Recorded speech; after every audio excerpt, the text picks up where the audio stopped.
भाजप आणि काँग्रेसमध्ये थेट लढत होती। त्यातच प्रचारात काँग्रेसला कोणताही मुद्दा ठामपणे मांडताच आला नाही।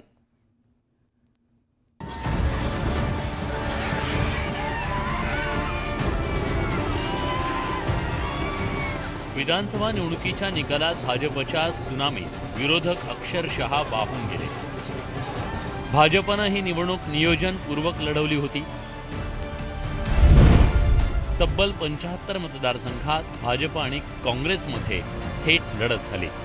त्यात 65 मतदारसंघात भाजपने विजय मिळवला।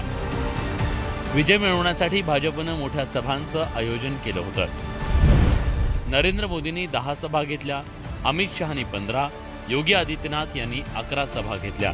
जाहीर सभांमधून बटेंगे तो कटेंगे आणि एक है तो सेफ है हा नारा देण्यात आला। पंतप्रधान नरेंद्र मोदींनी उद्धव ठाकरे आणि शरद पवार यांच्यावर टीका करणं टाळत फक्त राहुल गांधींवर हल्लाबोल केला। त्याचाही भाजपला फायदा झाला।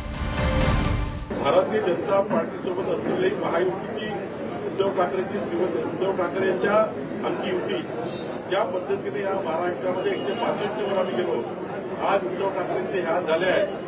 उद्धव ठाकरे अजून काँग्रेससोबत राहिले तर 2 आमदाराची पार्टी होईल, त्यांना महाराष्ट्रात कुणीही त्या ठिकाणी उभं करणार नाही। भाजपकडून राज्यभरात पॉइंट टू पॉइंट प्रचार सुरू होता, तर दुसरीकडे काँग्रेसच्या प्रचाराला कोणतीही दिशा नव्हती। राहुल गांधींनी राज्यात फक्त 7 सभा घेतल्या। राहुल गांधींनी जाहीर सभांमधून संविधान दाखवलं, मात्र लोकसभा निवडणुकीतील नेरेटिव्ह विधानसभेत फेल गेलं। मतदारांचे कुठलेही मुद्दे काँग्रेसला मांडता आले नाहीत। मात्र काँग्रेसच्या नेत्यांनी भाजपचे आरोप फेटाळून लावले। लाडकी बहीण योजना, बटेंगे तो कटेंगे आणि धार्मिक ध्रुवीकरणामुळे पराभव झाल्याचं काँग्रेसकडून स्पष्ट करण्यात आलं।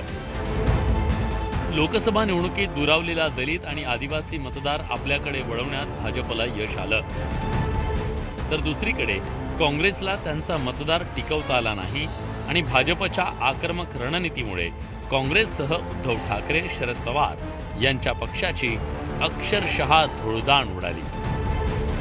Bureau report, news 18 Lokmat.